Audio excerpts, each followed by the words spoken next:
Hey everybody, I am back today with a book journal spread featuring Wild Whispers One More Chapter collection. So this is my 2022 book journal. I only have a couple pages to finish in it, and I'm going to do that this month using this collection.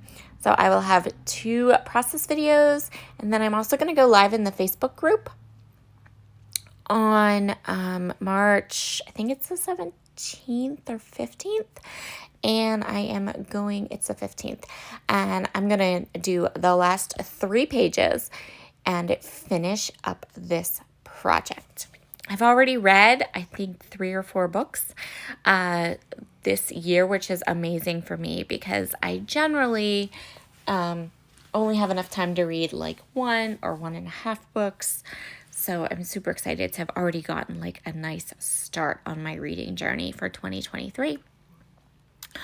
I am going to go ahead and start by going through all the bits and bobs and pieces of this kit. I want to use as many scraps as I can, but I also know that I really, really want to use this one pattern paper that is like, it's my favorite, and I want to make it a focal point of this spread. And that is this paper. I love this paper.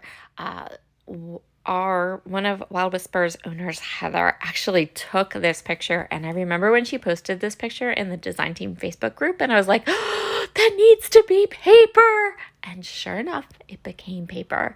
I love it so much. I also pulled out one of the cards from the card back pack for One More Chapter that I'm going to cut apart and use.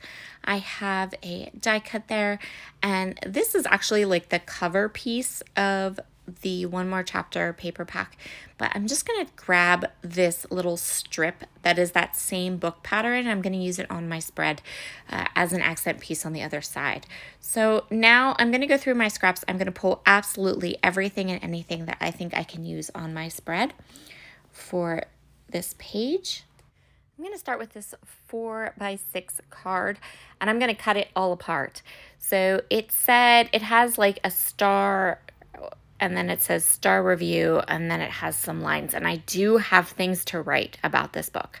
So I'm actually going to cut it down so that I have 2 kind of 3x4-ish journaling spots. And then I'm going to ink everything up using Vintage Photo Distress Oxide ink. Wild Whisper paper is a paper that has, well, it's not glossy. It has a really smooth texture to it.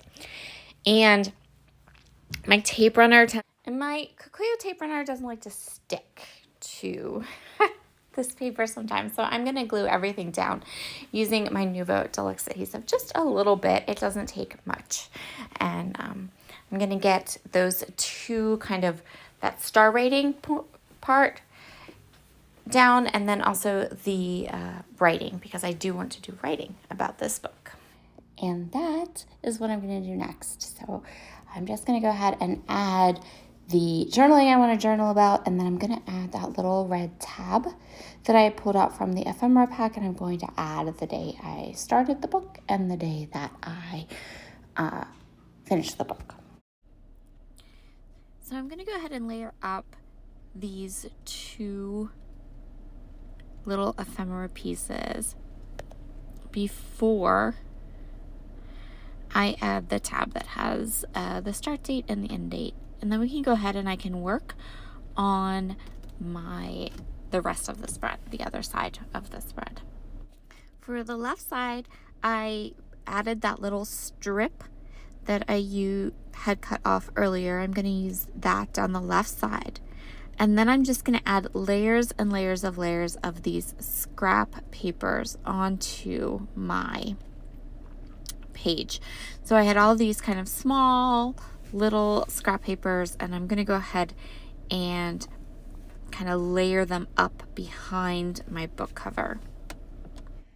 Next, I am going to go ahead and I chose some of these pieces from the ephemera pack that I thought worked with the book, worked with what I journaled about, things like that, and I'm going to kind of layer them above and below the book photo. So I have the two top pick ones, and then I'm going to put another kind of descriptive word, and then a little pen writing implement underneath the book cover. And that is going to finish off this page in my book journal, and I will be back in 2 weeks with my last page. Talk to y'all soon. Bye.